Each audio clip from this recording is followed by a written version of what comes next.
Pakistan corona virus की तीसरी wave में दाखिल हो चुका है। कोरोना वायरस की ये वेव ज़्यादा ख़तरनाक और ज़्यादा इंटेंस है, क्योंकि इस वेव में ऐसे केसेस सामने आए हैं जो पिछली दफ़ा सामने नहीं आए थे, मतलब क्वालिटी वाइज भी और क्वांटिटी वाइज भी।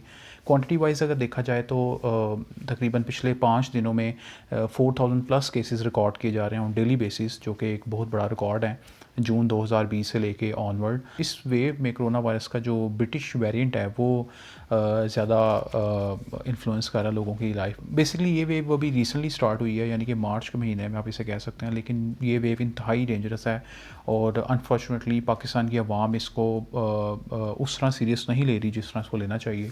जैसे असद उमर साहब ने प्रेस कॉन्फ्रेंस के दौरान ये बताया कि ये जो वेव है ये ज़्यादा ख़तरनाक है और इस वेव के इम्प्लीकेशंस भी ज़्यादा होंगे।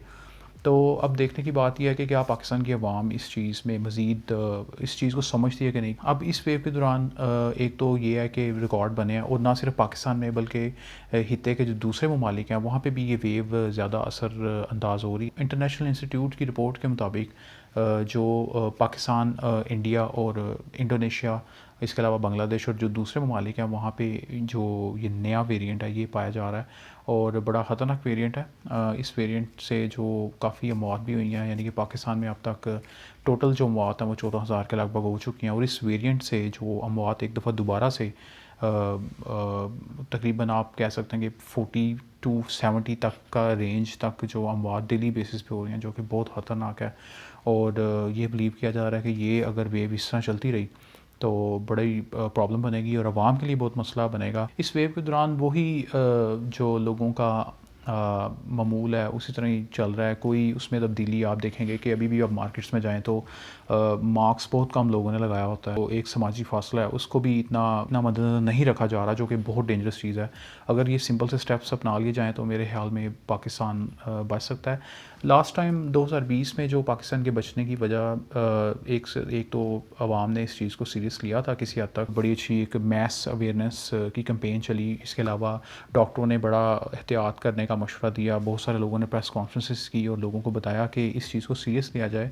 अनफॉर्चुनेटली ये चूँकि अब थर्ड वेव है, लोगों ने इससे पहले लोग काफ़ी ईज़ी हो चुके थे, और ये वेव उसी ईज़ी होने का नतीजा है कि लोगों ने एहतियात नहीं की और दोबारा से अब अमवात का सिलसिला जारी है, जो कि बहुत ख़तरनाक हद तक जा सकता है अगर इसको प्रॉपर कंट्रोल नहीं किया जाता। अब इस वेव के दौरान ये देखना होगा कि हुकूमत की जानिब से तो बहुत सारे इक़दाम किए गए हैं, लेकिन अभी मज़ीद इक़दाम एक्सपेक्टेड हैं, और में लोगों को केसेस का सामना करना पड़ रहा है। और लोग जो हैं वो पुलिस जो है केस रजिस्टर कर रही है मास्क ना पहनने पे। तो अलमिया भी है हमारी कौम के लिए कि हम लोग कितने सीरियस हैं इस मामले को लेके। अनफॉर्चुनेटली कुछ लोग अभी ऐसे भी हैं जो इस चीज़ पे बिलीव ही नहीं करते कि कोरोना एग्जिस्ट करता है या नहीं।